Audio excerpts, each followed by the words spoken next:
Hey guys, my name is Dan and welcome back to another video. Today we're going to be taking a look at the 2001 Tomix Henry.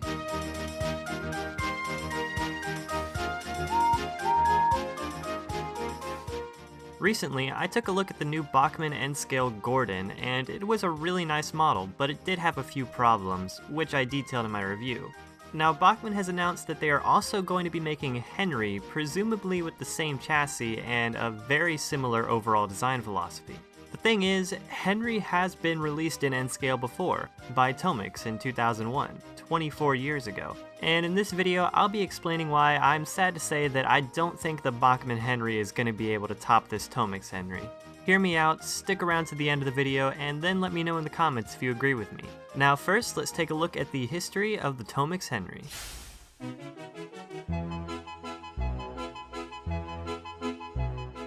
I think that Henry was a very interesting release for the Tomix Thomas & Friends range. Previously, in 1999, Tomix had released James with a van and a troublesome truck, Scruffy with a van, and a Sodor fuel tanker with a troublesome truck. They also released 2 train sets featuring 3 different buildings and even an entire diorama set. Then, after not releasing anything at all in 2000, in 2001 Tomix would release just 2 new things, the next engine in their range and the rolling stock to go with it. This would only be the 3rd engine in the range, so it would obviously be one of the more popular characters, a green engine that every kid would want to add to their collection. And of course, that engine would be Henry. What, did you think it would be Percy?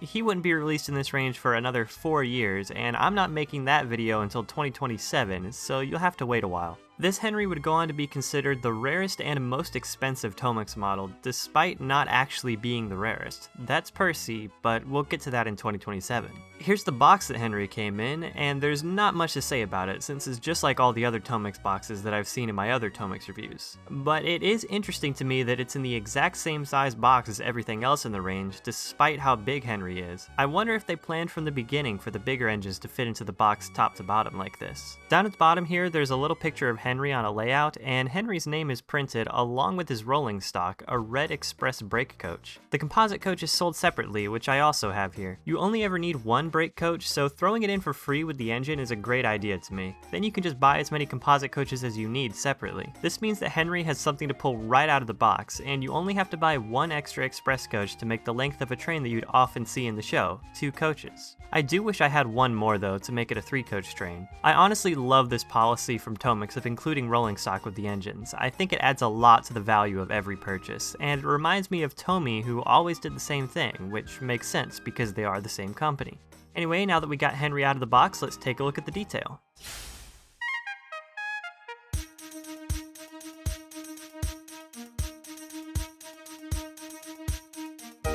And here we have Henry close up so we can see the detail. The first thing I want to mention is something that I actually neglected to mention in my reviews of Thomas and James, and that's the paint finish. All the engines in the Tomix range have this nice matte finish. Matte and satin are generally the preferred finishes for an engine to have, as they look more realistic, while a glossy finish makes them look plasticky and unrealistic. So people often end up painting over glossy finishes to make them matte or satin. It's something a lot of people do with the Bachmann N-Scale Thomas items. But this Tomix Henry already has a very nice finish right out of the box, so you don't need to do that. The lining on both the engine and the tender is very well printed. I didn't truly appreciate this about the Tomix engines until after reviewing Gordon. Even after aggressively handling this Henry, none of the lining has come off. And it's the same way on all my Tomix models, which is amazing considering their age. The only bit of paint missing on any of my Tomix models is here on Henry's cab, which is thanks to a certain domestic terrorist that I just happen to live with. The correct lining is all present on the boiler, the cab, the splashers, the cylinders, and the tender. Some of the lining is even slightly raised off the body, which makes it stand out a lot more.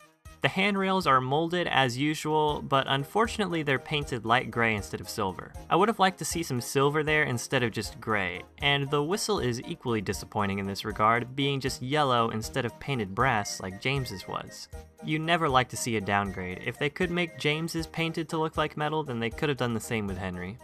Now, if we're going to talk about the whistle, then let me tell you, thanks to this review, I now know a lot more about Henry's whistle than I ever needed to know.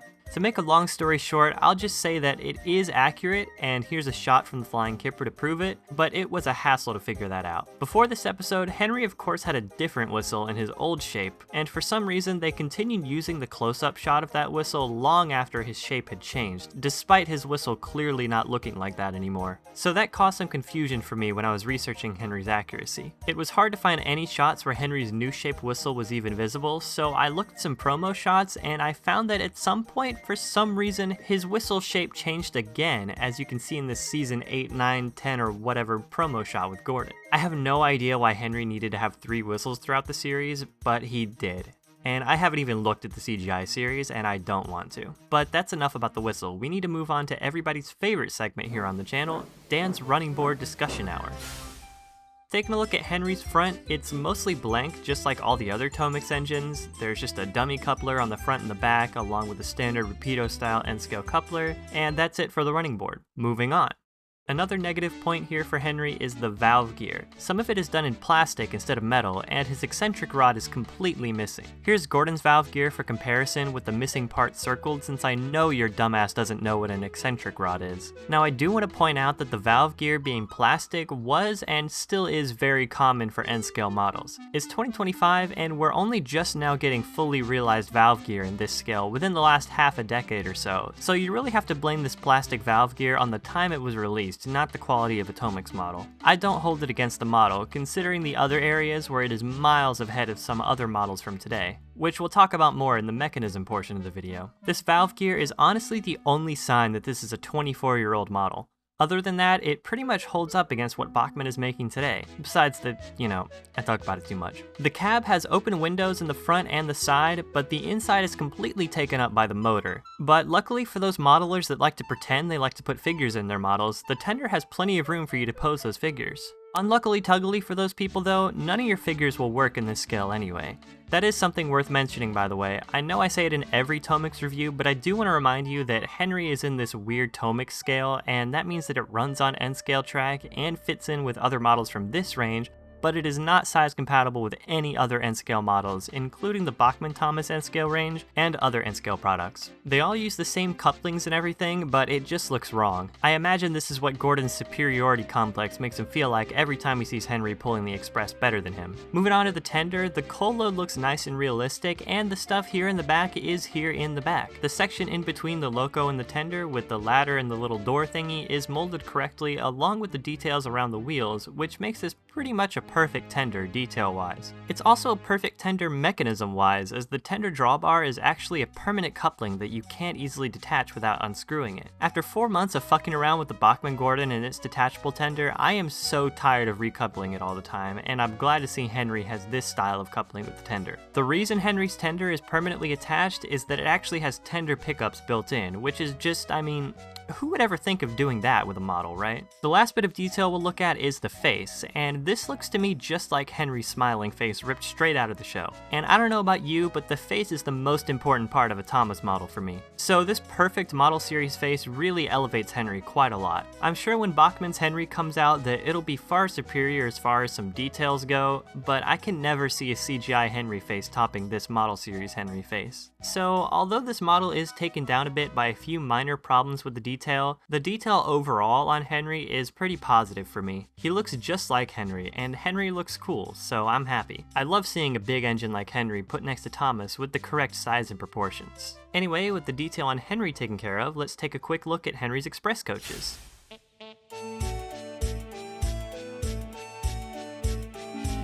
Here we have the Red Express coaches, which are based specifically on the Red Express coaches as they appeared in Season 2, otherwise known as the best version of the Red Express coaches. In every other season, including Season 1, they shortened the Express coaches in various ways, but for some reason, Season 2 was the only season where they made the coaches full-on long boy coaches, and I love that that's what Tomix chose to make here. They didn't even look like this in the show anymore when Tomix made these models, but Tomix really said fuck that and gave us the best version of the coaches anyways. Being the Season 2 version of the coaches, that means that in addition to being longer, they are also painted red and white instead of red and cream. This may be an unpopular unpopular opinion, but I always liked this color scheme more. I like how it matches with the engine's running boards. The overall design of these coaches is pretty simple. Everything is molded, nothing is fitted separately, but everything that is molded is done very well. The underframe technically has even more detail than in the show, because in the show they sometimes just forgot to include the underframes. Each side of the coach is also molded differently from the other, just as they were in the show at the time. That detail was sadly dropped eventually in the CGI series, and unfortunately I think that will be reflected in Bachmann's Express coaches whenever they get around to making them. But with these coaches, we do get the two different sides, and I really like that. The wheels are just plastic with metal axles, but like I said when talking about the rolling stock included with James, I don't mind that at all. They're still very free rolling, to the point that it's even hard to keep them where I want them on a set while filming, and I often have to put something in front of them to stop them from rolling away on their own. So there's no downsides that I can see from having the plastic wheels here. Sure, metal wheels are better in concept, but in practice, these plastic wheels do perfectly fine.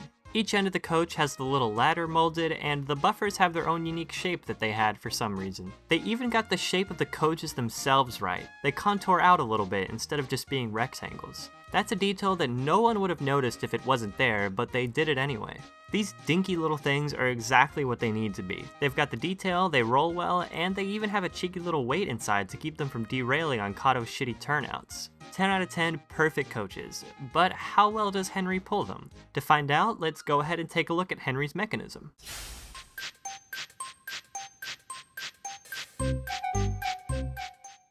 This is one of the best mechanisms I have out of all of my models, and I'm not exaggerating. This thing runs like a dream. It's the best running tender engine I have, including all my non-Thomas models. There is one big negative with the mechanism though. Like the second version of the Tomix Thomas and James, Henry's body is pressure fitted and is just removable with clips, and yeah, no, I got the cab off and I'm not going any further. It feels like I'm gonna break it whenever I try to pull it apart. Luckily, I can tell you a lot about its mechanism without even opening it up. First of all, it runs great. The slow speed performance is very smooth, even with how old it is, so you know there's gotta be a great quality motor in there for it to be running this well 24 years later. There's no flywheel though, so when it stops, it stops. This model was actually released before they remade the Thomas and James with a flywheel and split chassis, so Henry ended up being the only engine in the range that never got a flywheel. He did end up more than making up for this though with the pickups. He has pickups on all of his driving wheels and his tender wheels. That's 12 total wheels picking up power. This thing didn't even need that many pickups, it's just unnecessarily good quality at that point.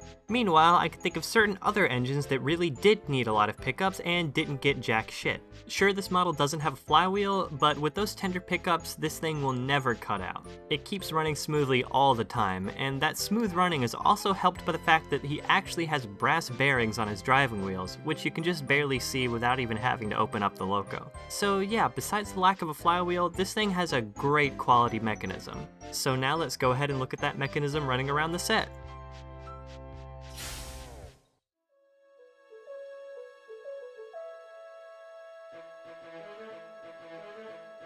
While we watch Henry go around the set, I want to have a little discussion about the price of this model and N-scale Thomas models in general. The price for this Henry when it was originally on sale was 7,800 yen. If that sounds familiar, that's because it's the exact same price as the Tomix James. Yeah, the Tomix James and Henry were both the same price. Can you imagine the value? Paying lots of money and getting lots of things for it. But how much is 7,800 yen in 2025 Freedom Bucks? Well, a straight conversion to US dollars says that it was only $51. But stuff gets more expensive over time, right? Inflation. So it couldn't be that cheap if it was sold today. So let's just convert the yen from around 2005 to the yen from today, which comes out to about 9,048 yen, which is about $59.99. That's still an amazing price for an engine and a coach.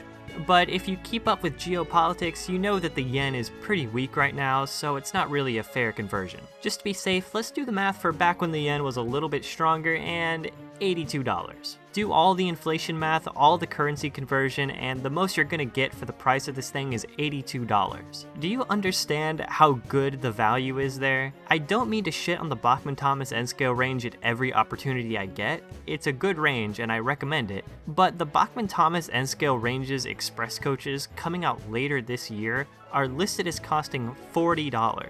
That's $40 each and $80 for both of them. Think about that. $80 for 2 express coaches. That's the same price as this whole ass engine with an express coach as a bonus. And if you still wanted to buy another coach to make a complete train, that would only cost you $9 extra.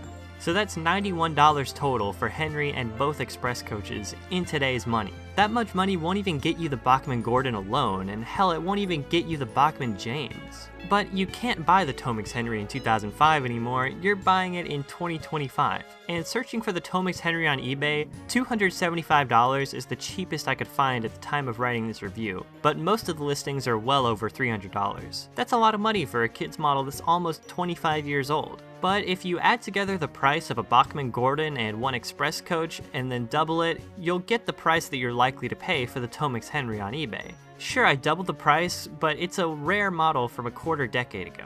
And I think it's a better model as well. It's got a better paint finish, and the paint actually stays on the model. It's got a better face, it's got a better mechanism, it released at the same time as the rolling stock that it's meant to pull, and some of that rolling stock was partially included for free, and those express coaches are probably better than the ones that Bachmann are going to release, since those will be based on the CGI series express coaches, which nobody likes. The only thing that the Bachmann Gordon has on the Tomix Henry is the valve gear and running board detail, which are way less important things in my opinion. My point here is not to shit all over the Bachmann-Tomasenko range as much as it may seem like that's what I'm doing. My point is to get across how good the value of these engines were back in the day compared to the value we're getting today. I like Bachmann trains, I think they're a great company, but I don't think their pricing model is healthy for the brand, or for getting kids into Thomas, or model railroading in general. And maybe that's because the Bachmann N-Scale Thomas line is targeted at an older audience and not kids. Well, if that's the case, then why do they still have molded handrails? Why is Emily's mechanism the bare minimum, and why is Thomas's whistle molded? Why are all the wheels solid instead of being spoked? Hell, why are the characters based on the CGI series at all? The CGI series is over, and while it is fresh on people's minds, it's not what most people, especially older fans who actually have the money to pay for these models, remember most fondly when they think of the series. I don't think Bachmann has good direction with their N-Scale line. I don't know who they're trying to market it for, and I don't think they know either. It's not priced for kids, it's priced for adults, and it's not made for kids with all this complicated running board detail, and it's not made for adults with this lack of handrails and quality mechanism features. Take what you will from my speech here, but if anything, I hope that maybe it made you think a little bit about the value of these models we're getting from Bachmann, and I hope somehow someone from Bachmann hears this and genuinely considers what I've said here. I'll make a full video on this topic eventually, but for now I just wanted to get these thoughts out there so I could hear what you guys think. Please let me know in the comments what you think about the quality of Bachmann's Thomas range and its pricing. And after you do that, take a look at my Bachmann Gordon review if you haven't already, or this video about how I made the set you've been seeing in the background of this video. But anyways guys, thank you all for watching. Be sure to comment, like, subscribe, rate, favorite, share, +1, anything else you can do on YouTube, and I will see you later.